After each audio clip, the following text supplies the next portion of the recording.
sometimes even really smart people can say some really not so smart things, like Neil deGrasse Tyson. Let's talk about Neil on today's episode of The Movement, the podcast for people who want to know the truth about what it takes to have a happy, healthy, strong body, often starting feet first, because those things are your foundation. We're going to debunk the mythology, the propaganda, sometimes the frankly lies that you've been told about what it takes to run or walk or hike or play or dance or work out or do yoga or CrossFit, whatever you like to do, and do it enjoyably, efficiently. And did I mention enjoyably? If you're not having fun, please do something different till you are.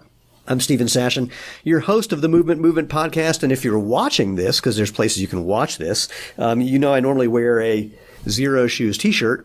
Right now, I am wearing a Boulder Polar Bear Club sweatshirt because it's -2 degrees outside. It is insane in the membrane. So, by the way, if you don't know how to find us, go to www.jointhemovementmovement.com. You'll find previous episodes, all the different places you can find us on the inner tubes, everywhere you enjoy podcasts. And of course, spread the word. We say this is a movement about natural movement. You are the ones who are making that natural movement move.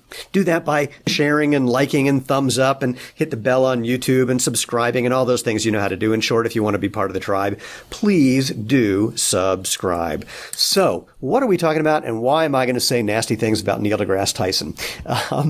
It's because Neil's a very smart guy. Let me start by saying that. Love what he does, and he has a podcast called Star Talk Radio, and he recently had an episode that he did that is called A Materials World. And in that, he was talking to Georgia Tech engineer Judd Reddy about material science and how that's affected sports. And not too surprisingly, they got into a conversation about running and running technology. Now, if you want, I'll put a link to the podcast below. And the conversation about running starts at the about 22-minute, 28-second mark. And it starts off immediately with a thud, in my opinion, because they started using the phrase energy return, talking about the surface that you can run on. Now, energy return we've talked about on this podcast before, is a marketing term invented by big shoe companies because what's really going on is energy suck. So any pliable surface, the soles of your shoes, the surface that you're running on, grass, concrete, asphalt, whatever it is, will flex a little bit, some amount, depending on how fast you're running, your ground contact time, how much you weigh, how far you're falling when you hit the ground, like how much bounce you have in your hips if you're jumping off a ladder, various things that impact that. And there's no such thing as energy return is the opposite of what really happens, which is energy suck. Anything that has a little flexibility sucks energy out of you. But again, the big shoe companies called it energy return, so they could say, look, we have better energy return, as if that's something that you actually want. Now, the joke about this, and again, I've talked about this before, so I'll do it really fast, is if you want to see a perfect example of this, I'll make a video of this later. In fact, I'll probably link to this as well in the show notes. An engineer from Adidas talking about how there is no such thing as energy return. It's just energy suck. And then talks about how they have this new boost foam that has incredible energy return. And they demonstrate this by bouncing a steel ball, like a 2-pound steel ball, off some concrete, then off some other foam, which, by the way, no other company uses, quote, that other foam, and then the new boost foam. And in the boost foam, you see the ball bouncing like maybe up to about 30% of its original height, 25% of the height that it was originally dropped from, and then it bounces like 6 times, which is, 4 times more than what it did on the other foam and 2 times more, whatever. You'll see. It basically bounces better. Well, here's the joke. I'll include this video too. If you go to the Exploratorium Museum in San Francisco, which is a hands-on experimental museum, they have an exhibit where they have a steel ball that you can drop. It's a smaller one, but that doesn't matter. And it hits a steel plate with concrete underneath it. Now, you would think that these stiff things don't provide, quote, energy return, but what they do provide is very little energy suck. In other words, from the physics perspective, elasticity is not how much something stretches, but how much or how quickly it comes back to its original form after being compressed or stretched. And so a steel ball hitting a steel plate is highly elastic because the steel barely moves, it barely compresses, and it returns to its original shape really, really fast. So in the Exploratorium experiment, you have a steel ball. There's a plexiglass plate with a hole in it. You drop the steel ball through that hole. It hits the steel plate with concrete underneath it. And the first bounce back hits the plexiglass underneath. And then it bounces 249 more times. So energy raises an interesting point about why we don't just have steel shoes and run on steel. Well, you're not a steel ball is the short version. Again, I've talked about that in the past. Find it on a previous episode. Point being that we're starting off on a bad foot, if you will, if we're talking about energy return, and we're not talking about the thing that's applying the energy, which is the human body, the natural spring that you are, because your muscles, ligaments, and tendons help control how your joints bend and return energy. And so at the 30-minute, 40-second mark, they start talking about trampolines.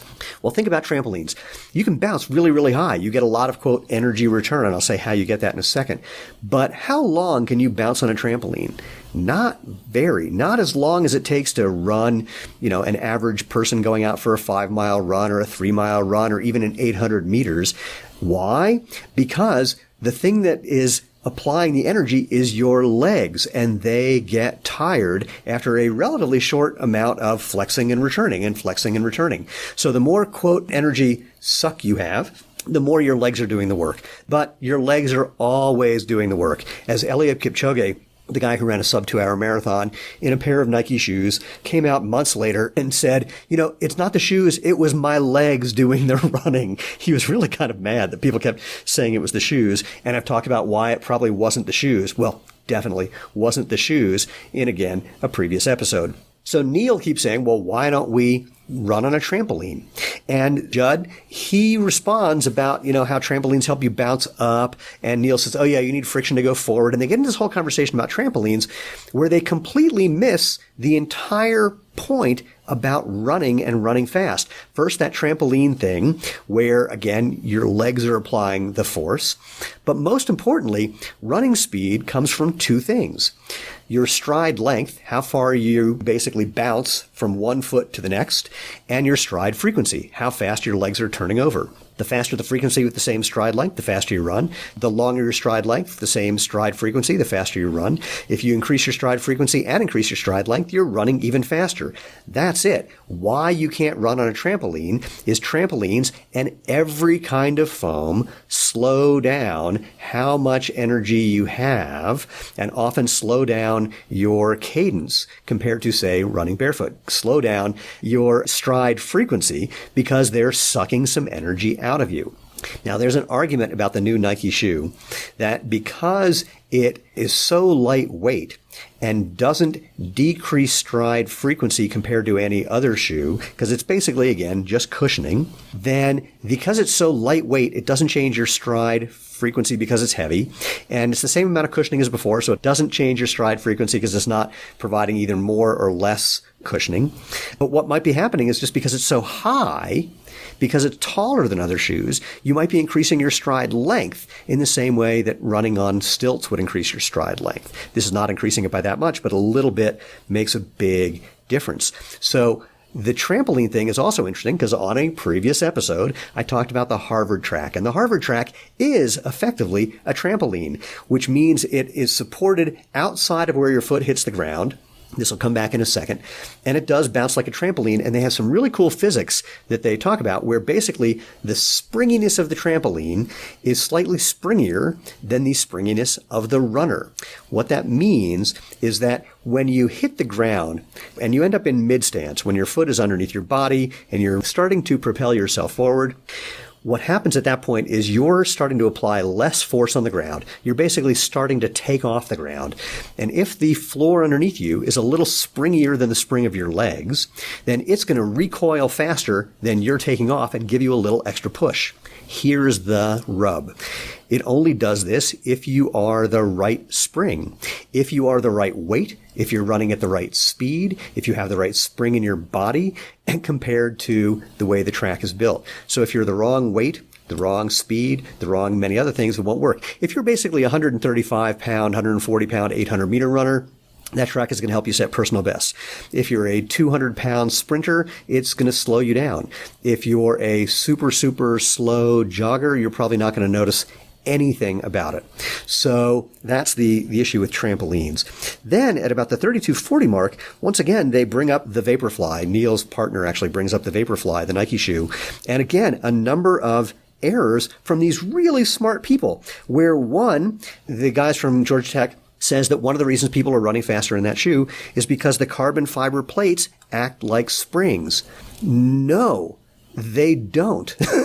They're not compressing in any direction that then gives spring back. And even if they are, again, like a trampoline, which they're not, because trampolines are supported outside of where your foot is. You can't make a trampoline that's supported just inside the width of your foot. Doesn't work because of, once again, if there was a spring, then it would only work if you're the right weight at the right speed, the right frequency, etc. There's another footwear researcher, Simon Barthold, who said the carbon fiber acts as a lever. Well, this is interesting because for a lever, you need a fixed point, a fulcrum, and then a flexible point. Think diving board. That is a lever. There's no fixed point. There's no fulcrum in that shoe. In fact, ironically, Nike says that part of what makes that shoe work is how it has a curved rocker bottom that gives you extra spring. But the real joke there is if you look at Kipchoge's sub 2 hour marathon, he and all of his runners, his pacers, especially at the beginning of the race, they don't even touch the heel. They're landing on their midfoot or forefoot. So they're not rolling across this curved bottom. Basically, it just debunks everything they're saying. Speaking of which, then at about the 35:18 mark, they bring up this whole idea about how Nike says that shoe improves performance by 3 to 4%. Well, one is Neil actually does do a smart thing around there. He points out that Eliud Kipchoge, his sub 2 hour marathon, was only about 40 seconds faster than his regular marathon on a normal course. And the sub 2 was on a perfect course in perfect conditions with people he was pacing, with people he was drafting from, so he didn't have wind resistance. And Neil kind of brings that up, but it goes right by the wayside. And the other thing that isn't brought up is that Nike makes that claim from studies that came from here at the University of Colorado, from Roger Crom, who actually said that what it did is it improved VO2 max, the way you can uptake oxygen, which is a measure of efficiency. How efficient are you at taking in oxygen and using that in your muscles? He said it gives a 4% improvement in VO2 max, but eventually claimed that that doesn't equate to performance. It took him a while till he said that, and that was like the last sentence of the article that I read, and he was the one who really studied that shoe and came to the conclusion that he did not know why anybody would run faster in it. The best he could come up with is maybe you're not having to use your muscles as much, which is why you're getting a VO2 max improvement, and something else is going on that's allowing you to run faster. It's an interesting point. Well, here's where it gets really fun. At the 35-minute and roughly, I think, 36-second point, they start saying, well, if it's all about lightweight and whatnot, then maybe it would be better to run in bare feet. And then they joke about that. They think that's hysterical. Although, again, Neil's partner does bring up the point that there have been highly successful runners who either ran races entirely in bare feet, Bikila being one, Zola being another, or like had to kick off their shoes or accidentally lost their shoes in a race. They don't bring that one up, but it's happened, and then run better. Well, they think this is hysterical. Not surprisingly, over here at Zero Shoes World, we think that makes total sense. Because A, you don't have foam that's getting in the way and sucking energy out of you. It's the lightest shoe you could possibly wear, bare feet. In fact, Ron Hill, who won, I think, the 10K in Mexico City in bare feet, said he ran in bare feet because it was the lightest shoes he could find. And our friend Dr. Phil Maffetone has written an entire book called 159, where he suggests that someone can run a legit sub 2 hour marathon without pacers, without drafting, if they're running in bare feet, if they're accomplished barefoot runners.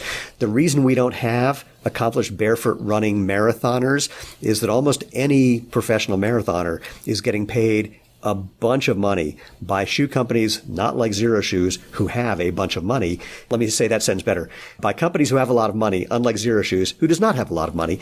The big shoe companies are paying those guys to run. It's their livelihood. It's also part of their identity. There's a lot of money attached to it. We and other minimalist natural movement footwear brands don't have the kind of cash to support the kind of people who arguably could run a marathon in bare feet or in a pair of Zero Shoes, which is just basically bare feet plus a little bit of protection. Some of them. Some have a tiny bit of cushioning if you're like on trails. Our trail shoes have that. But the gist is we're giving you the closest thing to a barefoot experience that you can get in modern footwear. And in fact, Phil Maffetone mentions that in his book. So all that said, so glad that Neil brought this topic up. So glad it's a conversation. But it's incredible to see how really smart people can really miss the point about simple Newtonian physics and unintentionally reiterate marketing nonsense from big shoe companies like energy return, or like trampolines, ignoring where trampolines have been used effectively and where they're not, or, of course, making jokes about natural movement and running barefoot. So I hope this is useful, and I hope you can share this with people who are big fans of Neil's as well. I am also. Let me just start by saying that and end by saying that. And again, many of us who think we're moderately or reasonably smart, we can be fooled too. So it's always helpful, always important to look right underneath the surface of what we think we believe and see what might be true underneath that we haven't gotten to yet. Okay, hope that was useful. If so, drop a comment somewhere or drop me an email at move@jointhemovementmovement.com. In fact, if you have any comments, questions, suggestions, people you think you should be on the show, etc., just email jointhemovementmovement.com and go to that website to find, again, previous episodes, all the places you can interact with us. You can find us wherever you enjoy podcasts.